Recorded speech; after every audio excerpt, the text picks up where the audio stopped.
زۆر خوشحال بوون کە ئەوڕۆ پێشوازیمان کرد لە وەفدێکی مەڵبەندی سۆرانی کۆمەڵی دادگەری کە هاتبوون سەردانی ئیدارەی سربەخۆی سۆرانیان کردبوون.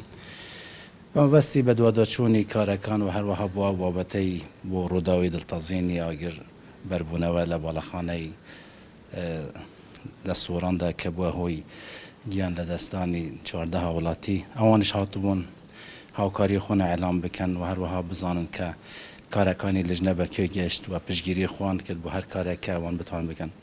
بێگومان زۆر بەخێراتنیان دەکەین، زۆر سپاسیان دەکەین کە سەردانیان کردین. زۆر سپاس. ئێمەش بەنای مەڵبەندی کۆمەڵی دادگەری سۆران زۆر سپاسی ئەو پێشوازیان دەکەین. ئێمە حکوومەڵ بە پێویستمان زانی لە نزیکەوە لەگەڵ ئیدارەی سەربەخۆی سۆران بێکەوە دابنیشین هەم وەکو پتەوکردنی پەیوەندی علاقاتی ئەحزاب و دائیری ئیدارەکانی حکومی، چونکە ئەم ئەو فەرمانگەی ئیداری هەموو مڵکی هەموو هاوڵاتیەکن لە نزیکەوەش گەنگەشەی ئەو حادیسەمان کرد کە ڕوویدا بوو لە سۆران بەڕاستی کە ئێمەی نیگەران کرد و هاوکاری خۆشمان و پژگیری خۆشمان دووپات کردەوە بۆ ئیداری سەربەخۆی سۆران. هەموو ئەو دانێک کە لەو سنوورە ئیش ئەکەن ئێمە بە مڵکی خۆمانی ئەزانین و سود و قازانجی بۆ هەمولایەکە.